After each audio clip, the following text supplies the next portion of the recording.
up, man? It's that Detroit player, Big Sean, and you're watching Universal Music Backstage. So stay tuned. Okay, Lamborghini Mercy. Man, it's funny because it was just one of those stories that it was just, meant to happen. It's crazy how so many little things can lead to a big thing. From my homie calling me, telling me Kanye was on the radio. I've been doing a show at that radio station for about a year. So basically the show was where you would battle rap. People would rap against each other, and whoever would win that would get to rap on the radio. So it was like a contest every Friday night. So Kanye was there promoting his album.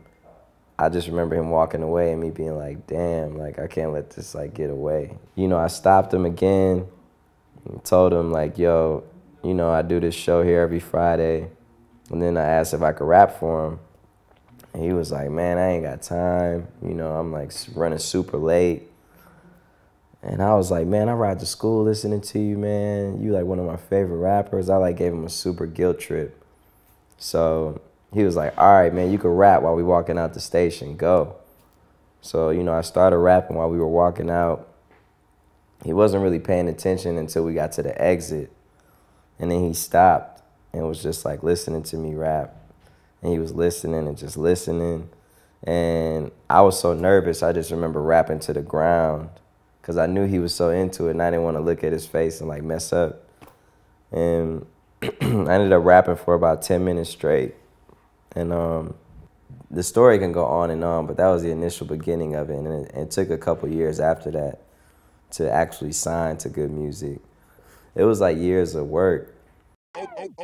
Okay, Lamborghini Mercy. When I sat back and was talking to Kanye about it, because I've been with him while a million people have rapped for him, tons of people, and he's never signed anybody. And I was like, man, what made you like sign me? What did you hear? And he was like, well, your lyrics were real good and it was real clever or whatever, but it was your tone of your voice more than anything. He was like, your tone cut through so good. And he was like, I never heard a tone of a rapper cut through so good since like Biggie. And he was like, even though you're completely different from him, it was like when I first heard him, I felt like, wow, man, his voice is like really something special. And he said, that's how I felt about your voice. And, he really, he took me under his wing. He showed me how to make albums, how to make music. And, I was just like young and just trying to find my own way. And he, I used to always like try and rap like him, or if he would rap a certain way, I would try and rap that way and do it better. Then I realized that I need to like find my own way and create my own lane. And, that's what I started doing. And I feel like people are starting to see that now and see the progression and see how much better I've been getting. I know I've been seeing it, so I know people have been seeing it too.